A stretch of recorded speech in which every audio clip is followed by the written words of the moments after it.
Përshëndetje shikues të nderuar, jeni me edicionin kulturor të magazinës Art Kultur në RTK.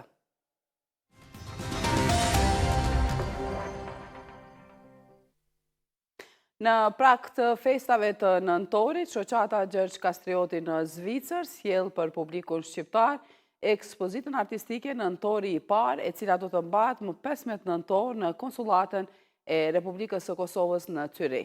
Kjo ngjarje kulturore kushtohet kryeheroit ton kombëtar Gjergj Kastriotit Skënderbeut dhe vjen si një përkujtim artistik për figurën e tij madhështore dhe vlerat e lirisë, bashkimit e krenarisë kombëtare që simbolizon muaji i nëntorit për shqiptarët në mbar botën. Ne kemi kënaqësinë të zhvillojmë intervistë përmes videolidhjes me Agim Pepaj, kryetari i shoqatës Gjergj Kastrioti në Zvicër, respektivisht në Zyri. Përshëndetje Agim, faleminderit që na bashkove në intervistë dhe mirë se erdhe në Art Kultur. Përshëndetje Alresha, faleminderit për mundësinë dhe hapësirën. Po.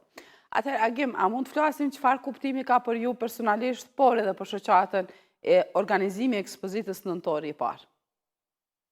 Po, ne si shoqat kemi vetëm një qëllim, që të ruajmë dhe të promovojmë jetën dhe veprat e Gjergj Kastriotit Skënderbeut. Ne në majnë vërtetë kemi pas një ekspozitë të madhe që përkonte me ditëlindjen e Gjergj Kastriotit Skënderbeut dhe duke parë suksesin e asaj ekspozite, konzulli jonë këtu në Zyri, zoti Vigan Berisha, na ka lutur që ta bëjmë edhe një ekspozitë në hapësirat e konsulatës së Kosovës këtu në Zyri. Po. Si e përzgjatet idenë që kjo ngjarje të mbahet pikërisht në konsulatën e Kosovës në Zyri? Po ishe një bashkëbisedim dhe një kërkesë edhe nga zoti Vigan Berisha dhe neve natyrisht që nuk hezituam dhe i tham po që ta kemi kësaj radhe në ndër të festave të nëntorit në hapësirat e konsulatës këtu në Zyri. Sa është e rëndësishme nëse mund të themi për shoqatën që përmes artit të ruhet kujtesa historike dhe fryma e bashkimit kombëtar?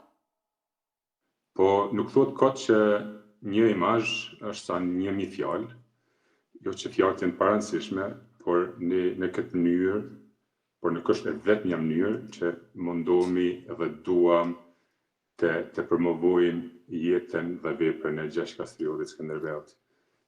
Piktura, skulptura, grafika, këto gjëra domethënë e dojnë një përshtypje tjetër të i rrituri, posaçërisht të fëmijët.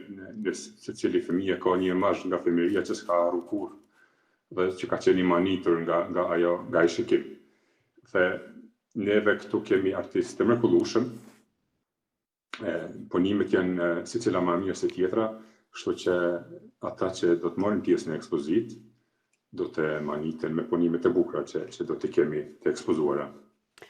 Tani këtu tek punimet duat të më tregosh diçka më shumë për bashkëpunimet që keni pasur, për realizimin e këtij projekti, me kë e realizoni si shoqat, kush do të marrë pjesë nga artistët, sa do të jetë e hapur e kështu me radhë. Po, na tash po kthehena edhe në maj, se në maj ka qenë ekspozita shumë më e madhe, ka qenë e hapur domethënë për artistët gjithë shqiptarë, në barë kombëtar. Domethënë ato kontakte nga maj kemi ruajtur dhe po kësaj radhe me që hapësirat e konsulatës janë pak më të vogla, jemi dakorduar me zotin konsul që artistët pjesëmarrës në këtë ekspozitë janë nga Zvicra, kryesisht nga Zvicra, domethënë. Janë shqiptar nga Zvicra? Po. Shqiptar, po, të gjithë janë shqiptar, mos kemi keq kuptime. Të gjithë janë shqiptar, të gjithë janë që jetojnë në Zvicër, domethënë ideja ka qenë edhe të promovojmë edhe artistët këtu të Zvicrës, që të mund të kenë hapësira ata të shfaqin punimet e tyre. Po. Tani, po.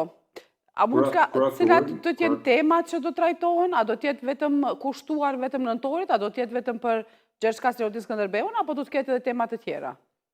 Jo, me që është nëntori dhe festat e nëntorit, në artistëve ja kemi dhënë hapësirën që të sjellin, domethënë si kriteri vetëm ka qenë një pikturë të Gjergj Kastriotit, të jetë patjetër, por ata mund ta sjellin edhe një të dytë që ka të bëjë me festat e nëntorit. Qoftë ajo flamuri kombëtar, Aden Jashari, stema e UÇK-s, këto që përfshihen në festat e nëntorit. Nëse mund të flasim në që mënyrë arti mund të shërbejë si urë për të përcjellë mesazhin e krenarisë dhe identitetit kombëtar? Neve, dhe më thonë, në maj që kemi pas atë ekspozitën e madhe,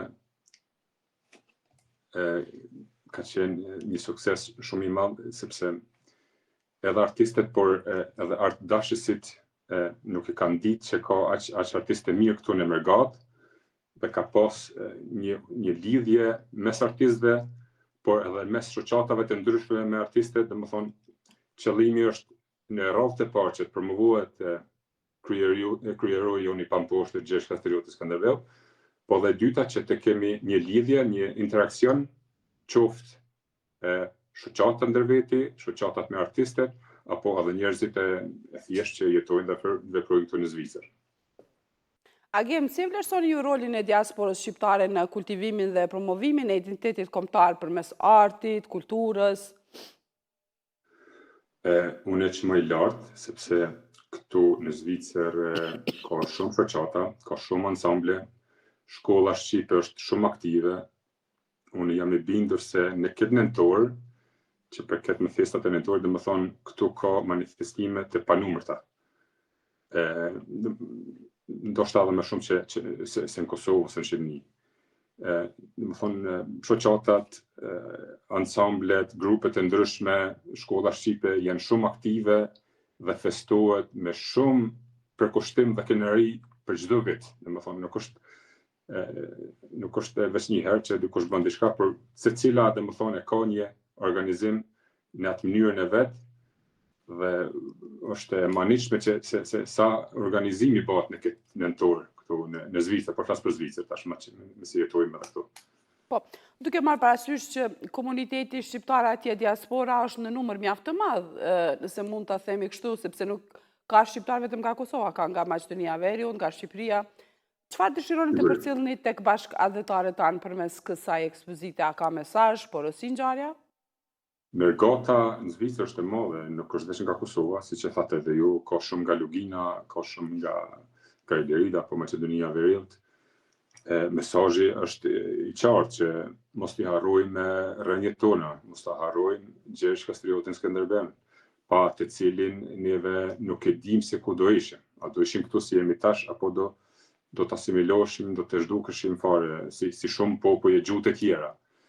Dhe më thonë, mos ta harrojmë edhe mos ta humbim atë krenarin dhe atë frymëzimin që i ka dhënë Skënderbeu gjithë kombit në këta 6 shekuj të fundit, domethënë nga Skënderbeu janë frymëzuar me dhjetra e qindra kryengritje e patriot, domethënë nga Pjetër Bogdani, rilindja me Deradën e vëllezrit Frashëri, deri te familja Jashari, Agim Ramadani, i cili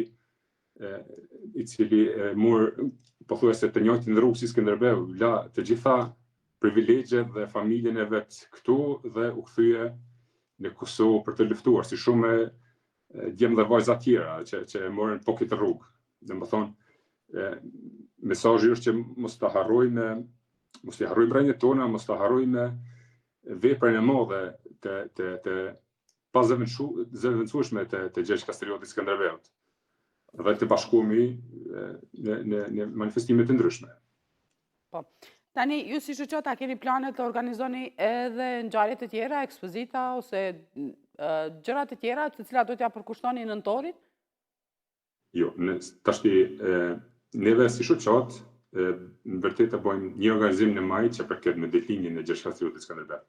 Sepse edhe në maj ka më pak kësi organizimesh këtu në Mergat, por kësaj radhe në nëntor, domethënë ka qenë edhe insistimi i zotit Vigan Berisha që ta kemi një organizim të përbashkët në konsullatën e Kosovës. Neve për çdo vjet bëjmë një organizim, por nuk janë vetëm ekspozita. Domethënë vitin e kaluar kemi pas një simpozium shkencor, para 2 viteve kemi pas një promovim të librit. Si vjet po bëhen tash 2 ekspozita, kështu me radhë. Në vitin tjetër do të kemi një organizim tjetër. Se çka nuk e di mende, por do të jetë diçka tjetër. Sa do t'jetë ekspozita e hapur dhe a planifikoni që këtë ekspozit ta dërgoni edhe në qytetet e tjera të Zvicrës apo dhe më gjërë? Ekspozita do t'jetë e hapur deri me 30 nëntor, që do është pas 28 nëntorit, domethënë pastaj mbyllet.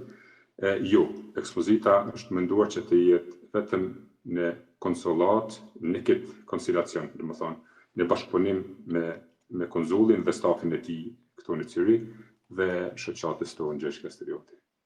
Atëherë, agim nëse nuk kemi diçka tjetër për të shtuar rreth ekspozitës për dhe ngjarjeve të cilat ju i organizoni, unë të falenderoj për intervistën, ishte kënaqësi të kemi përmes video lidhjes nga Zyrihu në magazinën Art Kultur.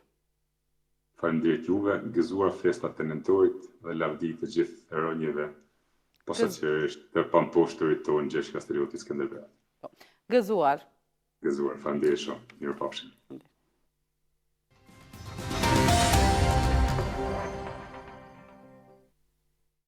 Nata e pare e festivalit të këngës në radio-televizionin në Kosovës u hap me performancën e këngës Këngë Moj të kompozitorit Musa Piperku në interpretim të korit Fantastik Siparantum dhe me dirigjimin e Memli Kelmendit.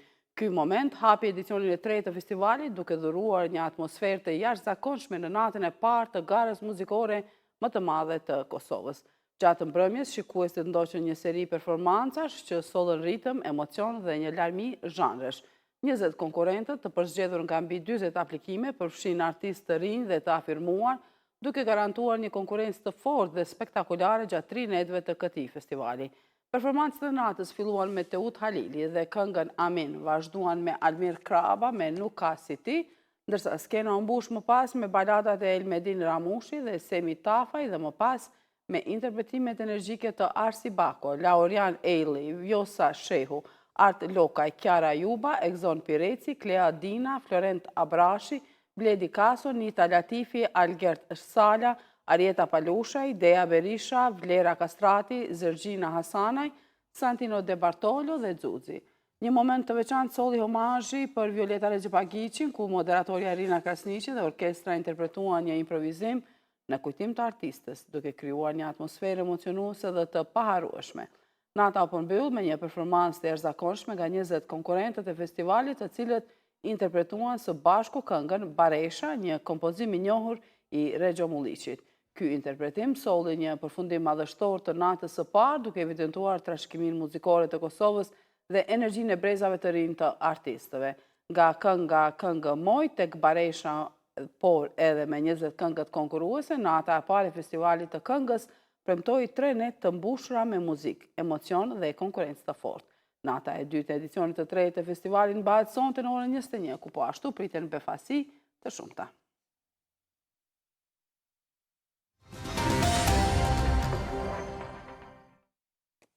Në qytetin e Ferizajt po zhvillohet ndërtimi i qendrës së re multifunksionale, një projekt prej mbi 3.2 milion eurosh që pritet të shndrohet në një nga hapësirat më moderne, kulturore dhe artistike në rajon, njoftuan autoritetet lokale. Punimet të ndodhen në fazën përfundimtare të strukturës bazë, ndërsa është filluar vendosja e fasadës së jashtme të objektit.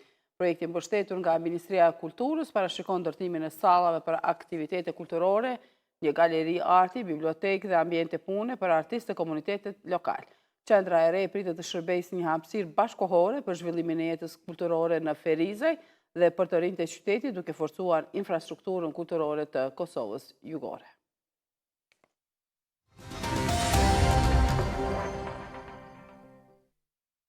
Në konsulatën e përgjithshme të Republikës së Kosovës në New York, në praninë e shumë bashkëdhetarëve, u promovua libri i autorit Besnik Hoti me titull Doktori që i dha jetë lirisë, i dedikuar Dr. Fahrettin Hotit, dëshmorit të kombit dhe mjekut të ushtrisë qëllimtare të Kosovës. Sipas njoftimit, promovimin e hapi ambasadori Blerim Rega, i cili duke folur për familjen adhetare Hoti nga Krusha e Madhe, u ndal në veçanti te humanizmi dhe sakrifica e Dr. Fahrettin Hotit, ginekologu që i dha jetë lirisë. Pas shfaqjes së dokumentarit për jetën dhe veprën e Fahrettin Hotit, për librin foli autori dhe njëkohësisht djali i tij Besnik Hoti, i cili ndau shumë detaje të panjohura që lidhen me veprimtarinë adhetare të Hotit. Në shtëpinë spital, të cilit gjatë luftës kishin lindur 800 fëmijë, thuhet në njoftim. Më 13 nëntor, shkrimtari Albert Selmani do të takohet me lexuesit e tij në ambientit e Soma Book Station në Tiranë për të prezantuar librin e tij më të ri me tregime dhe copsa. Takimi është menduar si një bashkëbisedim i ngrohtë dhe i afërt me lexuesit që kanë ndjekur dhe dashur shkrimet e tij, një mundësi për të shkëmbyer fjalë, përjetime e mendime rreth letërsisë së tij dhe rrëfimeve që e përbëjnë librin. Përveç takimit në Soma, libri Testosteron do të jetë i pranishëm edhe në panairin e librit në Tiranë, ku lexuesit do të kenë mundësi ta blejnë dhe ta njohin më nga afër këtë botim të ri. Testosteron është libër ku trajtohet vetmia, guximi, humbja, seksi, trupi, fundi i botës dhe i dashurisë së madhe.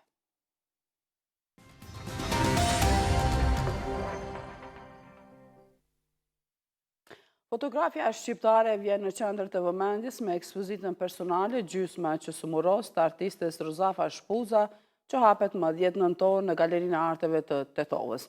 Ekspozita paraqet një udhtim poetik në përshkodrën e qytetin e shiut, të kujtesës dhe të tingujve të jareve që nuk shuhen. Përmes fotografisë në barë dhe zi, Shpuza kap fragmente të përditshmërisë, suleta që humbin në rrugica, bicikleta në nxitim, dritare të lagshta dhe dyert të vjetra me gjurmë kohe. Gjysma që sumuros përzihen elementin dokumentar me ndjeshmërinë artistike duke eksploruar marrëdhënien mes dritës dhe hijes, të dukshmes dhe të padukshmes, të kujtesës dhe harresës. Titulli i saj, që i referohet legjendës së Rozafës, shërben si metaforë për pjesën njerëzore që mbetet jashtë murit për të parë, për të kujtuar dhe për të dëshmuar. Sipas organizatorëve, ekspozita është një reflektim mbi identitetin dhe rrënjët ku Shpuza ndërthur ndjeshmërinë personale me realitetin urban të Shkodrës, duke i dhënë kujtesës një formë të re vizuale. Për të mos humbur asgjë nga lajmet më të fundit, na ndiqni dhe na pëlqeni edhe në rrjetet sociale, aty ku informacioni vjen shpejt dhe saktë. Mos harroni, jemi gjithmonë live në rtk-live.com. Të nderuar shikues, këtu e përfundoi magazinën Art Kulturë. Ju faleminderit që na ndoqët, mirupafshim.